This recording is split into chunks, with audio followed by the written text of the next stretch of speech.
Halo Sobat ATR BPN. Sobat, kalau kalian ngurus sertifikat tanah nih, pernah kepikiran nggak sih kenapa tanah kalian tuh harus diukur? Kenapa ya nggak cukup dengan pasang patok aja di rumah sebagai penanda batas tanah kalian? Kalian pasti bertanya-tanya dong. Nah, kali ini saya lagi sama beberapa orang yang emang ahli di bidangnya dalam pengukuran tanah. Saya lagi bersama dengan Mas Alfa dan Mas Gali. Tepuk tangan semuanya. Halo, Mas. Halo. Oke, Mas. Ada beberapa pertanyaan dari masyarakat ya, Mas. Terkait dengan pengukuran tanah nih, Mas. Kenapa sih emang tanah tuh harus diukur? Ada yang bisa jelasin? Oke, mungkin kenapa tanah harus diukur ya? Karena sebenarnya pengukuran tanah ini adalah salah satu tahapan yang kita lalui untuk mendapatkan sertifikat. Jadi sebelum dapat sertifikat itu tanah kita harus diukur supaya tahu posisinya di mana, bentuknya seperti apa, lalu luasnya seperti apa. Nah, ini memang pengukuran tanah ini adalah salah satu tahapan untuk pembuatan sertifikat tadi sebenarnya. Kalau misalnya kita pasang patok aja emang nggak cukup, Mas? Biar kan kayak di rumah nih, atau enggak di satu tanah nih, misal tanah yang kosong gitu ya, ada patoknya kan berarti udah ada tandanya tuh, Mas. Tuh. Itu nggak cukup? Nggak cukup, karena patok itu kan tanda di lapangan ya. Jadi sebagai penanda ya, Mas? Iya, sebagai penanda di lapangan. Jadi kita harus tahu juga dari patok di lapangan itu seperti apa dia posisi koordinatnya di dalam peta. Untuk kita dapat bentuk model 2 dimensinya untuk nanti membuat gambar ukur, membuat peta bidang tanah. Nah, itu posisi patok di lapangan itu perlu kita ukur tuh step-stepnya. Ada ketentuannya gitu nggak, Mas? Kalau misalnya kita memasang patok tuh, patoknya harus kayak gimana tuh, Mas? Ada. Ada ketentuannya yang tentunya itu ada standar yang memang dari BPN juga ya. Biasanya itu ada patok berupa beton. Karena kadang-kadang masyarakat juga asal patok tuh bambu asal dipatok, nah Iya. itu nggak boleh itu. Oh, kalau bambu tuh nggak boleh? Sebetulnya boleh, karena dia lebih bagus patok yang memang betul-betul patok. Contoh misalkan ada pipa dikasih semen itu lebih bagus. Karena kalau patok kayu atau ini kan sebetulnya bisa Kalau rusak yang ya. nggak permanen tuh gampang rusak, gampang dicabut. Apalagi untuk jangka waktu yang lama ya.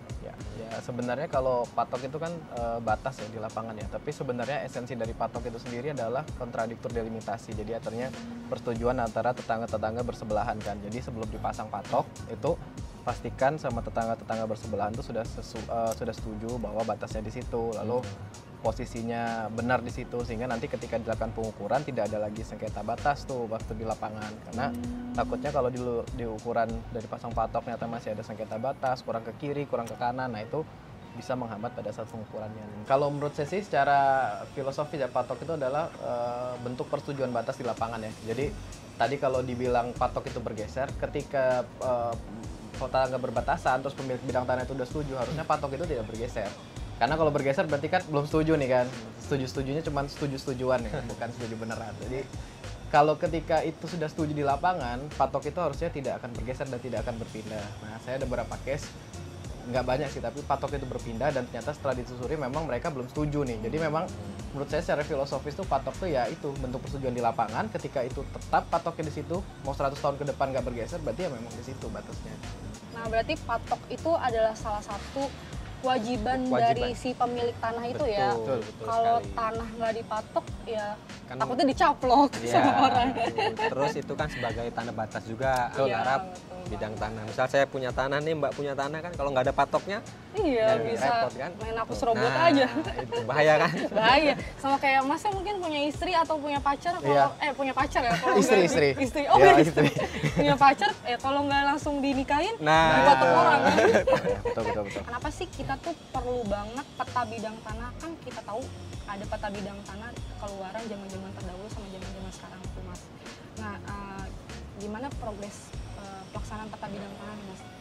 Ya, jadi sebenarnya peta bidang tanah tuh sebenarnya ya peta ya, maksudnya dalam artian adalah representasi dari bentuk bumi dalam sebuah gambar 2 dimensi ataupun nanti 3 dimensi berupa model ya. Jadi bagaimana sih tadi kita kan udah pasang patok ya di lapangan. Nah, bagaimana kita menggambarkan patok-patok yang sudah dipasang di lapangan itu ke dalam suatu bentuk sehingga nanti setiap orang yang melihat tuh bisa tahu oh ternyata posisinya di situ kan.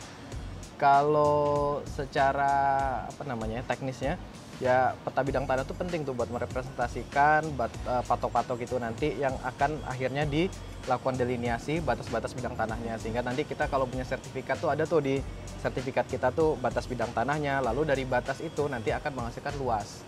Karena kan sertifikat selama ini kan kita berapa luasnya.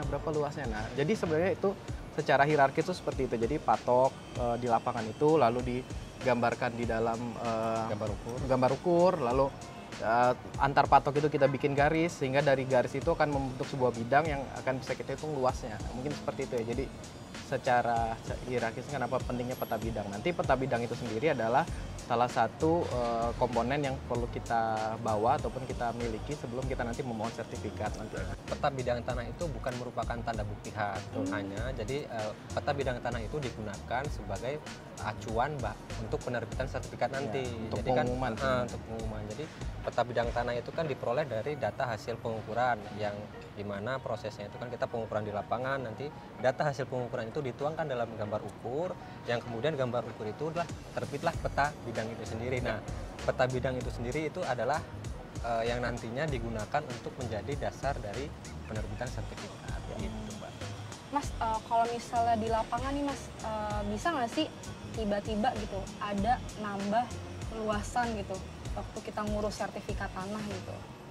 Jadi misalnya ini terkait itu tadi ya pertanyaan yang dari zaman dulu sampai zaman sekarang. Ketika zaman dulu kita punya bidang tanah, mungkin kita mengukurnya masih dengan metode yang tersedia di zaman dulu gitu. Misalnya pita ukur ataupun teodolit. Nah di sekarang karena perkembangan zaman, kayak misalnya HP kita pun juga semakin canggih kan.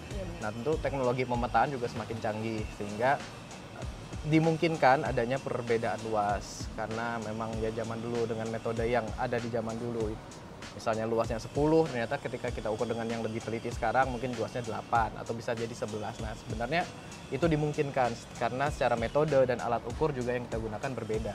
Jadi sebetulnya kan nambah luas itu ada dua penjelasan ya. Yang pertama, apabila dia alasannya dia masih girik, lettersi atau jual beli, nah itu masih kita bisa klarifikasi karena kan luasnya belum tertuang di dalam sertifikat. Namun apakah tanah yang sudah bersertifikat bisa berubah lagi luasnya? Nah itu kan perlu ditinjau ulang kembali, Mbak. Jadi misal kayak kita mau beli tanah nih, dari saya mau beli tanah dengan Mas Gali, nah, tapi dasarnya belum sertifikat, dia masih berupa girik.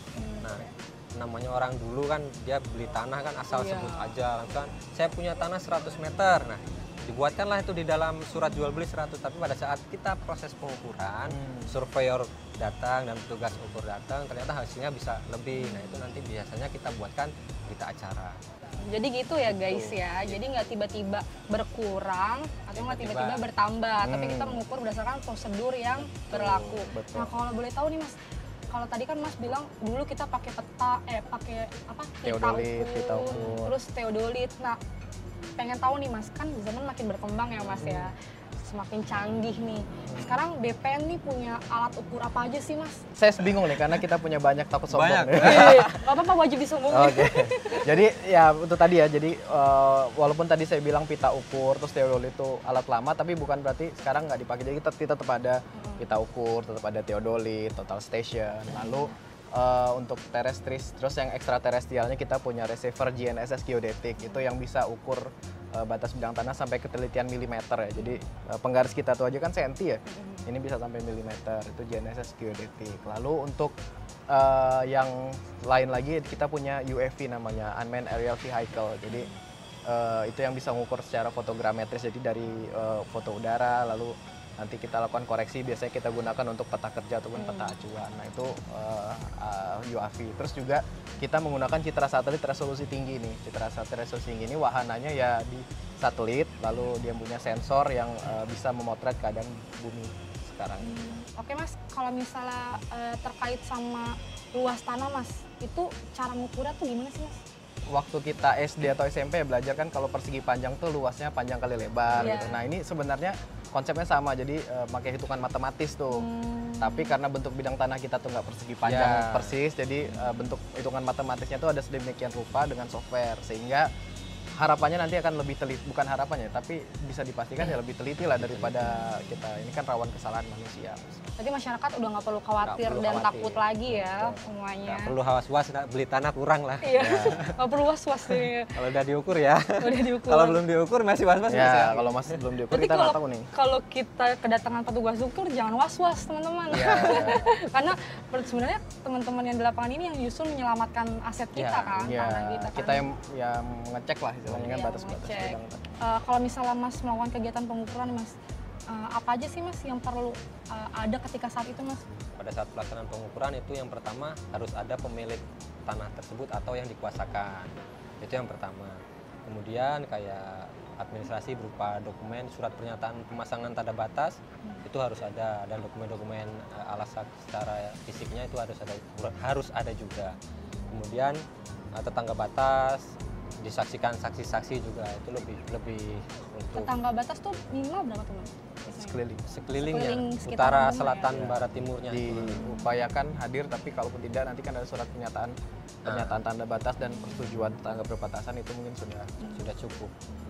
ya intinya kalau di lapangan itu sebenarnya karena kita pekerjaan pengukuran dan pemetaan ini kan beda sama pengukuran pemetaan selain kadastral ya. Jadi kadastral ini ada aspek legalnya. Jadi selain tadi aspek teknis yang harus dipenuhi kayak seperti patok, terus alat ukur yang tersedia, tapi juga kita tidak boleh melupakan aspek administrasi nih kayak tadi yang disampaikan Mas Alfa, ada surat pernyataan pemasangan tanda batas, persetujuan tetangga. Nah, itu yang sedikit membedakan antara pengukuran pemetaan kadastral dengan pengukuran dan pemetaan lainnya gitu. Mas, kalau misalnya dilihat kan kalau Mas Alfa ini kan surveyor berlisensi ya. Ya, Betul. Kalau betul. Mas Dali ini surveyor Pemetaan. pemetaan. Pemetaan. Bedanya apa sih Mas? Ya, jadi sebenarnya kalau surveyor pemetaan di BPN itu sebenarnya ada dua ya. Jadi yang ASN seperti saya ini, dan ada yang Mas Alfa dari Mitra, SKB, mitra, jadi Mitra, surveyor ya. kadaster berlisensi. Nah, memang mengingat pekerjaan BPN ini yang banyak ya, jadi wilayah Indonesia kan luas sekali kan. Jadi dengan petugas ukur ASN yang tersedia ini kan akan menambah waktu lebih lama ya. Jadi kalau dikerjakan kita semua, jadi memang kita membutuhkan kerjasama lah dengan mitra-mitra SKB ini, sehingga pekerjaan tadi yang banyak dan wilayah Indonesia yang luas ini bisa tercakup pemetaannya lengkap gitu. Jadi kalau untuk jadi surveyor berlisensi itu pertama kita harus mendapatkan lisensi dari Kementerian ATR BPN. Jadi kita dapat lisensi dulu nih. Sebelum kita dapat itu kita nggak boleh. Oke, terkait sama surveyor berlisensi tadi ya Mas, itu berapa sih Mas sekarang jumlahnya di satu Indonesia ini? Kalau nggak salah di data terakhir itu sekitar 6458 ya. Jadi terdiri dari surveyor kadaster dan asisten surveyor kadaster. Berarti segitu banyaknya ya Banyak. mitra surveyor berlisensi yang Banyak. turut membantu dalam kegiatan pengukuran ya Mas?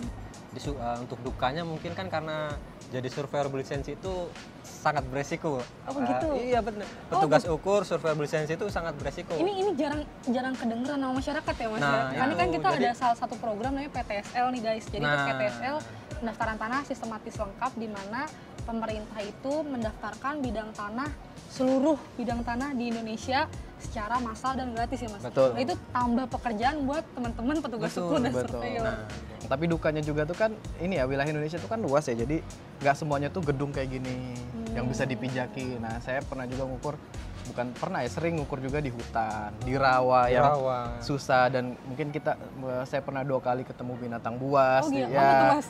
Ular kan? Ular, gitu. harimau. Ya, jadi memang perlu persiapan mental juga ya, jadi Fisik juga. surveyor fisik juga. Dan benar kata Mas Alfa tadi, memang ada pertanggungjawaban kita secara legal juga, secara hukum ya, terkait hak produk. Tapi ya semua itu dilakukan ya inilah ya demi terwujudnya tadi Indonesia lengkap, terpetakan lengkap. Karena kan kita nggak bisa milih nih lokasinya, mau yang kota terus mau yang ini, tapi kadang kita harus ke hutan, harus ke rawa. Harus siap.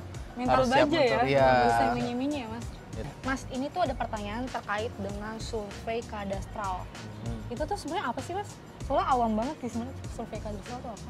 Survei kadastral sebenarnya ini ya pekerjaan pengukuran pemetaan untuk tujuan kadastral ya. Jadi kadastral itu sendiri kan dari katanya kan kadastral, secara kadaster. Nah, kadaster itu sendiri tuh untuk penggunaan pendaftaran tanah. Jadi survei kadastral itu sebenarnya adalah proses pengukuran pemetaan bidang tanah yang bertujuan untuk pendaftaran tanah nantinya. Nah, yang membedakan sebenarnya survei kadastral ini dengan survei lain, kan kita juga ada tuh pengukuran pemetaan, misalnya rupa bumi atau pengukuran pemetaan Topografi. topografi. Nah, ini adalah perbedaannya adalah ada aspek legal selain aspek teknisnya. Jadi legal itu adalah terkait dengan kepemilikan tanah, terus objeknya itu sendiri adalah bidang tanah yang memiliki pemilik dan berbatasan dengan pihak lain, sehingga diperlukan selain teknis juga aspek administrasi yang penting di sini dalam prosesnya itu. Kalau proses dari awal sampai akhir sih sebenarnya survei kadastral itu mulai dari persiapan tadi, misalnya penyiapan administrasi, alat, terus peta kerja, lalu penyiapan alat itu ya kita menyiapkan alat ukur, dikalibrasi, terus habis itu di lapangan kita melakukan pengukuran titik perapatan, titik kontrol, lalu kita pengukuran hasilnya nanti adalah gambar ukur yang diolah. Setelah gambar ukur lalu kita lakukan pemetaannya pun di peta pendaftaran kita yang sekarang sudah online ya. Peta pendaftaran, terus setelah pemetaan, lalu dokumen-dokumen warkah kepemilikan itu nanti akan dilakukan pengarsipan. Jadi prosesnya kurang lebih seperti itu sih, ya melibatkan aspek teknis dan juga aspek legalnya. Itu lebih ke teknisnya ya teman-teman, terkait dengan survei kadastral ya. Ternyata sepenting itu ya Mas. Karena kalau nggak ada kegiatan pengukuran ya nggak ada sertifikat tanah. Iya nggak sih Mas? Nah kalau terkait kita punya kan yang namanya Bumi ATR BPN tuh, dimana kita bisa melihat peruntukan tanah ini untuk apa, ini apa gitu. Itu ada kontribusi dari teman-teman petugas ukur apa nggak? Iya, jadi kalau Bumi itu kan sebenarnya peta yang di sana kan hasil dari teman-teman petugas ukurin yang di lapangan kan. Ketika setelah diukur, dipetakan, lalu diupload di peta pendaftaran yang bisa dilihat online sekarang melalui Bumi. Bisa akses ya. Semua bisa akses. Jadi fungsi kontrolnya pun selain kita ada beberapa QC juga setelah keluar masyarakat pun bisa langsung melihat produk kita, sehingga nanti ketika ada ketidaksesuaian ataupun keberatan bisa langsung menyampaikan kepada kita. Nah, jadi teman-teman tuh masyarakat bisa mengontrol pekerjaan dari kita juga ya Mas ya, dari Bumi ATR BPN gitu. Nah, Untuk ngecek sih. ya untuk ngecek peruntukannya ya Mas ya. Tadi kita tuh udah ngobrol banyak sama Mas Alfa sama Mas Gali, terus jadi banyak banget tahu kan tentang patok tanah, tentang pengukuran tuh kayak gimana, prosesnya, suka dukanya ya Mas ya. Dan yang paling saya tangkap sih kayaknya ideal banget jadi petugas ukur ya, buat jadi mantu idaman ya Mas. Iya. Mungkin ada yang ingin disampaikan terakhir kepada masyarakat Mas, pesan-pesannya Mas? Mas Alfa dulu. Kalau saya sih sebagai pelaksana di lapangan, Sebagai mitra juga ya ya Mas ya? sebagai mitra ATR BPN juga, sebagai surveyor berlisensi juga, mengingatkan ke masyarakat untuk lebih peka terhadap pemasangan tanda batasnya. Terus apabila sudah bersertifikat tanahnya, tolong dipelihara tanahnya.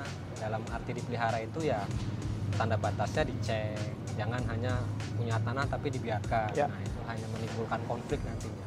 Oke, kalau dari Mas Gali? Kalau dari saya sih bener sih Mbak, jadi memang patok itu harus dijaga, terus ketika sudah nanti misalnya keluar sertifikat, mohon dikuasai secara efektif, karena banyak juga permasalahan timbul karena tidak dikuasai, tanah tidak diusahakan. Nah selain itu juga mohon pada masyarakat untuk mensukseskan kegiatan PTSL ataupun pengukuran bidang tanah, karena jangan takut, maksudnya pengukuran ini adalah nanti akan memberikan kepastian hukum nih buat masyarakat. Jadi kita harapkan bersama-sama lah kita menuju ke kepastian hukum pemilikan bidang tanah, lalu mengurangi sengketa dan nanti bisa mengurangi konflik bidang tanah juga.